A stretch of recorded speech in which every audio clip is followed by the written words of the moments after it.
Bonjour à tous. La dernière fois, nous avions commencé à poser les bases du jeu Shark Attack. Et aujourd'hui, nous allons continuer pour que ce soit vraiment un jeu. Parce que pour le moment, ce qu'on a, c'est un poisson. On va lancer le programme. C'est un poisson qui fait des tours de piste, si on peut dire. Et un requin qu'on peut faire monter et descendre avec les flèches haut et bas du clavier. Mais on ne mange pas encore le poisson. Donc c'est ce qu'on va commencer par programmer. Vous vous rappelez, on avait dit que si le poisson atteignait 240 sur X, alors on le remettait au début de l'écran. On veut faire la même chose lorsque le poisson il arrive dans la gueule du requin.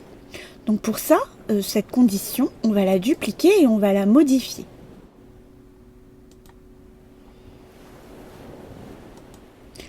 On va supprimer cette condition-là. Et ce qu'on va dire, c'est que on veut que si requin est touché, là nous sommes sur le script du poisson. Pour ça, on va dans les capteurs.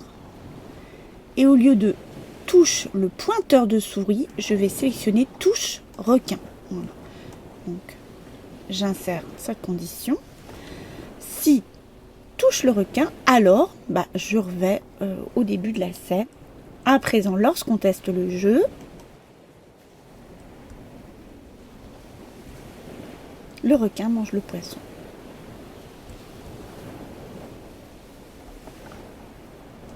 Ce qu'on aimerait à présent, c'est que lorsque le requin mange le poisson, on gagne des points.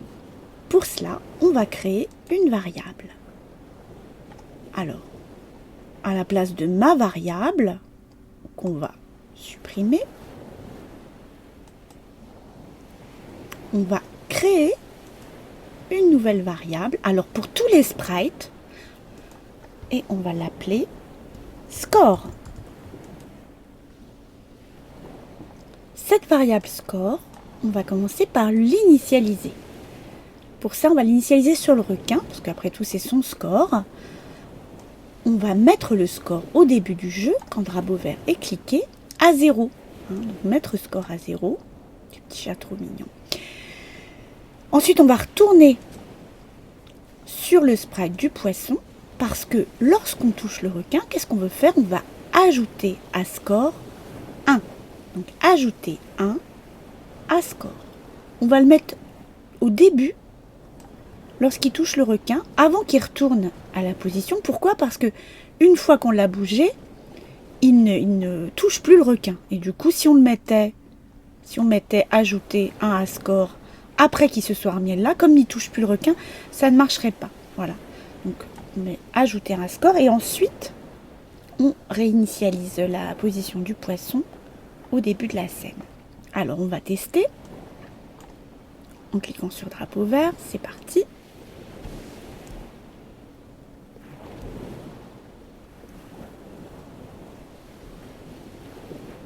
Voilà, je marque des points.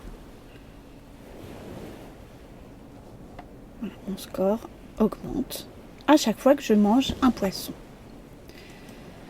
Mais du coup, je pourrais manger des poissons indéfiniment. Donc pour que ça devienne un jeu, il faut qu'il y ait un temps imparti. Alors on va aller programmer ce temps imparti directement sur l'arrière-plan. Parce qu'on peut programmer des choses sur l'arrière-plan. Donc on va dans événements, quand drapeau vert est cliqué, et on va créer un chronomètre. Donc c'est une nouvelle variable. Idem pour tous les sprites qu'on va appeler chrono. Voilà. Ce que nous propose Scratch par défaut, c'est de mettre chrono à 0. Ce qu'on va faire nous, c'est qu'on va mettre plutôt chrono à 30, puisqu'on veut que ça dure 30 secondes. Et comme ça, on saura combien de temps il nous reste avant la fin du jeu. Notre chrono, il va être assez simple à programmer. On va aller dans contrôle. Et puisqu'on veut qu'il dure 30 secondes, eh bien, on va répéter 30 fois le fait d'attendre 1 seconde. Et une fois qu'une seconde est passée, eh bien, on ajoute à chrono -1, puisqu'une seconde est passée. Une fois que les 30 secondes sont écoulées, eh bien, on va stopper le jeu avec la commande stop tout. On teste.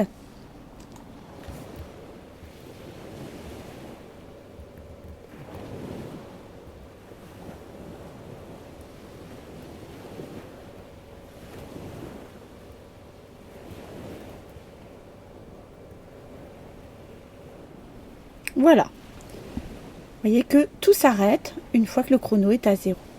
Donc j'ai réussi à manger 7 poissons. Voilà, c'est tout pour aujourd'hui.